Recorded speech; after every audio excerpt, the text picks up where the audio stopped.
நான் வேண்டாம் என்பதற்கு நீ 1000 காரணங்கள் சொல்லலாம். ஆனால் நான் காரணங்களை வேண்டாம் என்று சொல்ல முடியாது. நீ வேண்டுமென்றால் வேண்டாம் என்பதற்கு விருப்பத்தை தேர்வு செய்யலாம். இப்ப வேண்டாம், இனி எப்பவும் வேண்டாம், வேண்டவே வேண்டாம். வேண்டாம் என்பதே வேண்டாம், நீ வேண்டும் என்பதை தெரிவு செய். நான் வேண்டுவதும் அதுவே. எவ்வளவு பெரிய சொல்லாடலாம் ரொம்ப அழகா அப்படியே தெரிவிக்க விட்டுருப்பாங்க. நிறைய வார்த்தைகள் நல்ல இலக்கியபூர்வமாகவும் இலக்கிய சுவை தந்ததாகவும் இருக்கு. அதாவது இலக்கிய ஜூஸை நம்ம சொல்லுவோம் இல்லையா, பீஸா பர்கர் மாதிரி கொடுத்தா யங் ஜென்ரேஷன் எடுத்துப்பாங்க. அந்த சங்க இலக்கியம் உள்ள சாரை அப்படியே புளிச்சு அப்படியே டெக்கரேஷன் பண்ணி யங்ஸ்டர்ஸ்க்கு பிடிச்ச பிளேட்டிங் பண்ண மாதிரி இந்த கவிதைகள் ரொம்ப சாரம் எடுத்ததாக இருக்குது. ரொம்ப சிறப்பான ஒரு நூல்.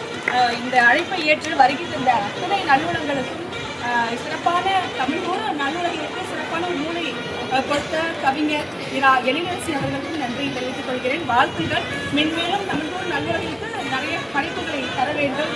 ஐயா அவர்கள் தொடர்ந்து வெளியிட வேண்டும், சிறப்பு செய்ய வேண்டும்.